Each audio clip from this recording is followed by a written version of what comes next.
welcome to our next Life Sciences revision lesson for grade 12, where we're going to be consolidating what we have learned about DNA and looking at some of the types of questions that could be asked. First of all, in the previous lesson, we learned that DNA carries the genetic code. In other words, DNA is like an instruction booklet for the cell, a recipe book for any substance the cell might ever need to make.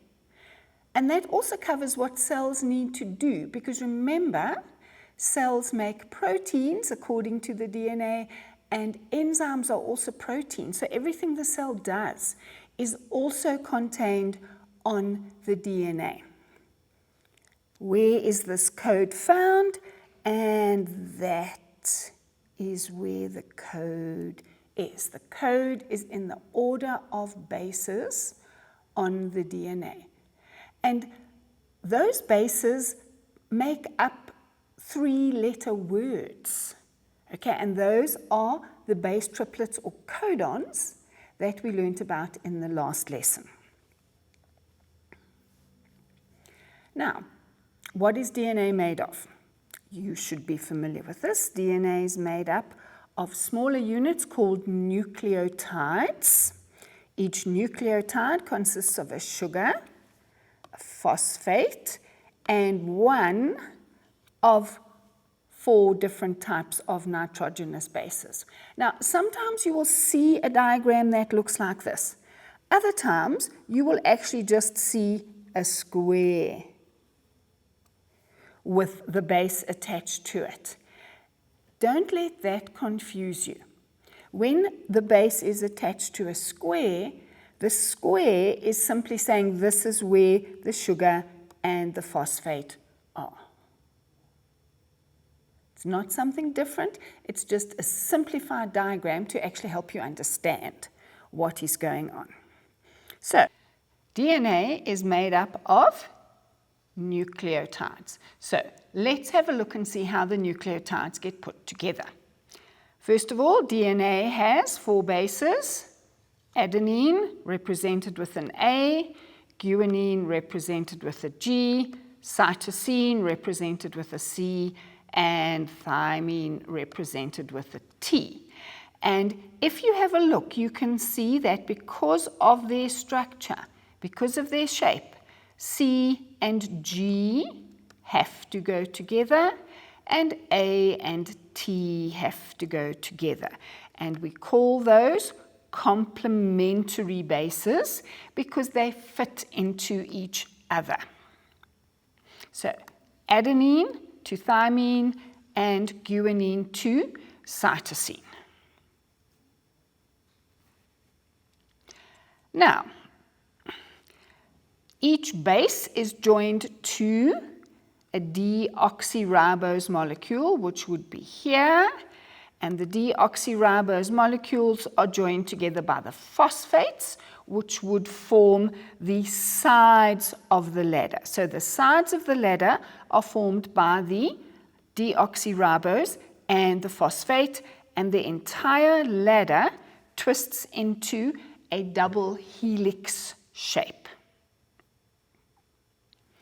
Now, we've looked at DNA, but there is also RNA. And RNA is different to DNA because it is a single strand. Okay, here we can see it's a single strand, and instead of thymine, it has uracil.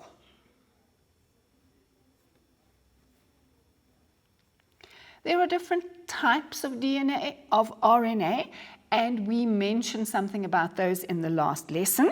We have messenger RNA, which copies the code from the DNA. We have the RNA on the ribosomes, which put the amino acids together to form proteins. And then we have the transfer RNA, which is basically a label for each particular amino acid or ingredient, which the cell is going to put together into the protein. Now, it's very important that the amino acids get put together in the correct order so that the code can be correctly interpreted.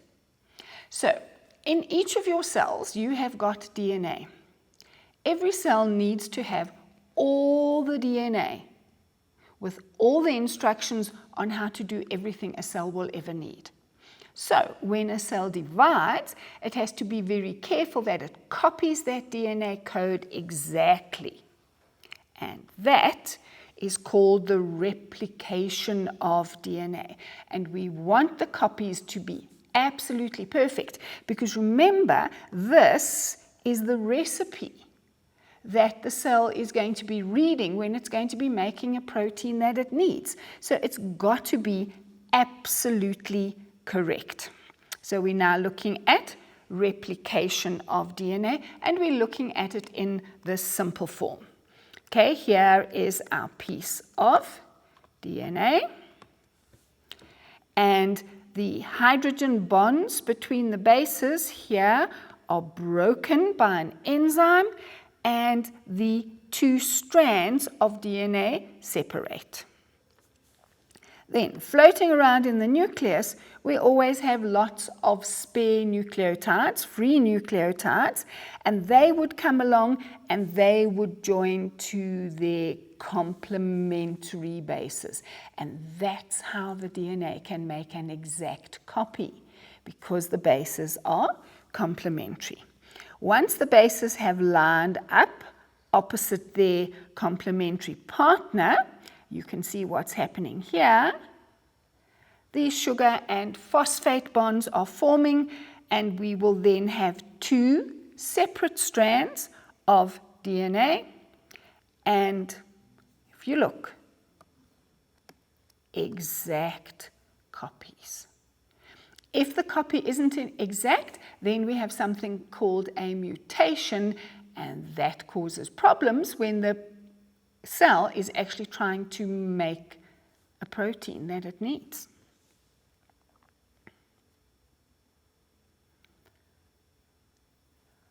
Before we start looking at what you're going to expect in the examinations, I think let's take a break.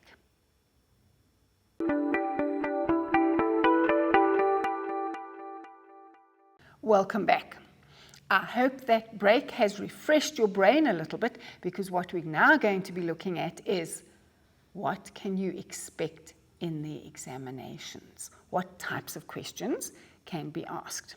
The first thing to remember is that even if you have difficulty with DNA as a section, there will always be some easy questions that you can answer. So focus on the easy questions, and don't be too upset if you get one of the difficult questions, because there will always be difficult questions. Let's have a look at the type of questions. Okay, first of all, you will always have straightforward questions testing, have you learnt your work? Do you know the names of all the parts? Do you know what adenine is, guanine, deoxyribose, etc.? And how do they fit together to make the DNA molecule? And you must be able to label the diagrams. Whether it's the simple diagram or the more complex diagram, you'll need to know that this is the deoxyribose, this is cytosine, things like that. Then there will also be questions testing your understanding. And one of the things you have to understand is, why does DNA have that particular structure? Why does it have complementary bases? And the important thing is that enables copying to happen, so that when a cell divides, the new cells have got all the correct instructions. So that's very important. You also need to know the process of replication, the steps of replication, and how one DNA molecule can replicate into two. Then the next one, and this is the one that we looked at in our last lesson, and that is how protein synthesis occurs. These are usually the most difficult questions, but if you bear in mind, you just think, okay, this is like making a cake. You will find it will be easier to actually follow through whatever questions they actually ask you. And we are going to do an example of one of those in a short while. Then you will always have your application questions. You will be given a different situation could be something you've never heard of, and you have to try and link it to what has been done in class. And this does require, for you to be able to do this, it does require you to have understanding, and it does require you to have learnt your work. Then there will also be something on practical skills, usually interpretation, for example, interpreting tables, interpreting graphs. Sometimes experiments are described to you, and then you're going to have to say, well, okay, if this is what's happening in the experiment, that is probably the result you will get. Or you could also be given an experiment that is described to you, and you have to analyze it in terms of the different variables, and then give things like a hypothesis and a conclusion. There's not a hang of a lot of the practical skills in this section on DNA. It's mainly tables, but every now and again you will get a graph. Then, last one, specific aim number 3. How does what we do in class, how does that relate to real life? And here you need to understand how we can use the technology from DNA in today's world. For example, genetic profiling or fingerprinting to do with forensics, finding the criminals, paternity testing, who's the father. Also very topical is the process of genetic engineering or genetic modification, in which scientists can actually alter the genetics or the genes of an organism. And there's a huge debate as to, should they really be doing this? Then, the effect of mutations. In other words, what can a mutation do? Can a mutation cause an organism to change the way it functions? And a very good example of this is the coronavirus, which keeps mutating and gives us a whole lot of different variants. So, let's now look at some questions. Okay, so we're going to start off with this one. This is a fairly simple one. It's a diagram showing a portion of a nucleic acid. First, you have to name the nucleic acid, and if you look at it, it's obviously DNA.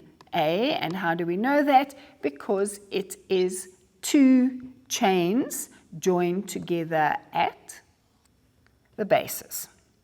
Then you have to be able to identify what is portion V, and portion V points to this little square, and that is, of course, a nucleotide. Then base W, that's the one that's joined to C, so that's got to be G, or guanine.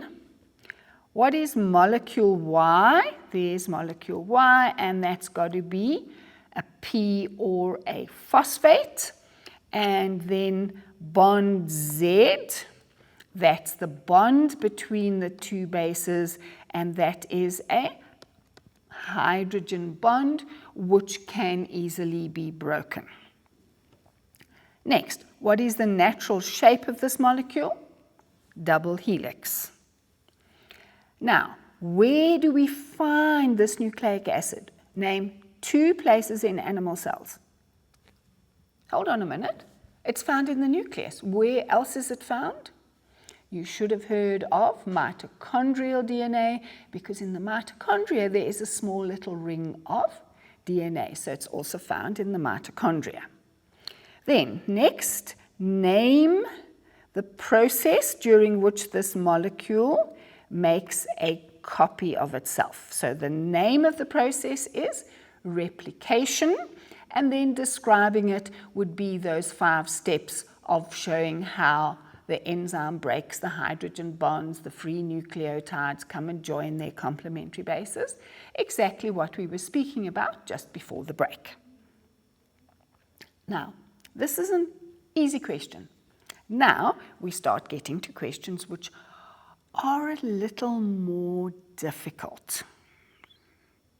You will always be given some type of source material, and in this case it is a diagram, and it tells us that the diagram is a process, is part of a process involved in the production of a protein. So this is obviously protein synthesis. Now, let's try and just work out, before you start answering the questions, you always have to work out, well, what is the picture actually telling me? Okay, so the picture is telling you that that is your messenger RNA carrying the code. This thing here is the ribosome.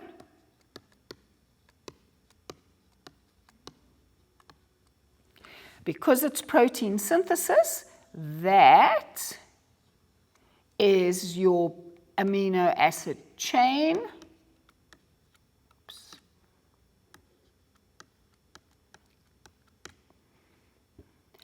And what would this be? This is bringing amino acids, so this is transfer RNA. Okay, once you've worked out what the diagram is actually telling you, you can then go and answer the questions. Okay, first of all, identify molecule Y, and molecule Y, we've already said that is the transfer RNA. Now, the group of nitrogenous bases labeled Z. Okay, it's just got numbers 1, 2, and 3 there. But what do we call those 3 bases? Okay, and that is the anticodon, which will match the codon which is on the messenger RNA. Next, what is this process called? And that is the translation process. You'll notice the first couple of questions are relatively straightforward, and we get to the more difficult ones a bit later. Okay, so if X is the next amino acid required after W, then identify bases 1, 2, and 3.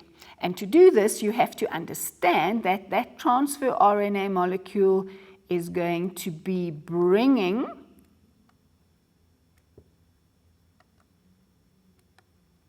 number 1 to match with the next base, which is A. It's going to be bringing number 2 to match with the next base, which is C. And it's going to be bringing number 3 to match with the other C. Now, are they going to be identical to the A, the C, and the C? No, they are going to be complementary. So what is complementary to A? It's got to be U. What is complementary to C? It's got to be a G, and 3 also has to be a G. So that would be UGG. The next is the DNA base triplet that codes for X. Don't look at it and say, oh, easy peasy, it's ACC. This is the messenger RNA. The messenger RNA was made from the DNA. So what will the base triplet on the DNA be? It's going to be, first of all, what is opposite to adenine. Remember, this is DNA. Okay, so on the DNA there would be a T. What would there be next?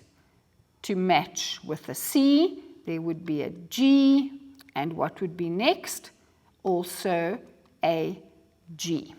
Now, this is where you often get caught. Just remember, the messenger RNA is complementary to the DNA, and it's also complementary to the transfer RNA. So, if we compare the transfer RNA and the DNA, have a look at it. On the transfer RNA, the anticodon is UGG, and the base triplet on the DNA is TGG. So your DNA matches your anticodon. Okay, so that's the thinking you have to do. Next, you will often be asked to show what you know about this process, and there you would be asked to talk about the whole process of translation, how amino acids are put together into proteins. Now, we can also have difficult questions. Okay, and this is one of the more difficult questions. It shows insulin made up of 2 long amino acid chains, A and B. A's got 21 amino acids, B's got 30 amino acids. And you've shown the different types of amino acids at the beginning of each of the chains.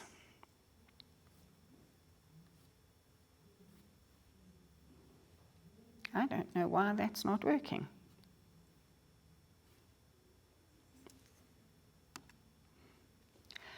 Okay, let's have a look at the questions. First of all, name the process, and that is obviously protein synthesis. Identify bond X, that is the bond between the amino acids, so that would be a peptide bond.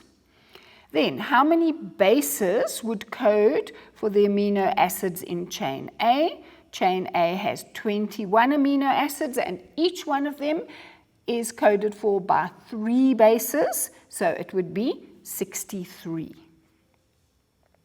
Now we're getting to the difficult bits, because this table shows the messenger RNA codons and the amino acids, which you have to link. So let's have a look. Name the, first of all, an easy one. Name the nitrogenous base represented by G. G represents guanine, so that's quite straightforward. Now, this is getting difficult. Read the chains from left to right and give the codon for the 4th amino acid. 1, 2, 3, 4th amino acid. And that is GLN. So we have to look back at the amino acid table and find where is GLN. Okay, GLN is glutamine, and its codon would be CAG. Let's have a look at the next question, which is, what is the DNA base triplet that codes for the 1st amino acid in the chain? So we need to look back at our previous picture. The 1st amino acid in that chain A is GLY. So GLY, if we find it there it is, that's glycine, and its messenger RNA codon is GGA. So the DNA one that is complementary would be CCT.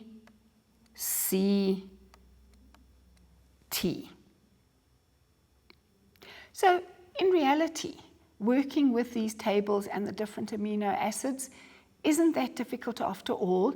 You just need to follow step by step, and you'll get there. I hope that this has been of some assistance to you guys, and good luck in the exams.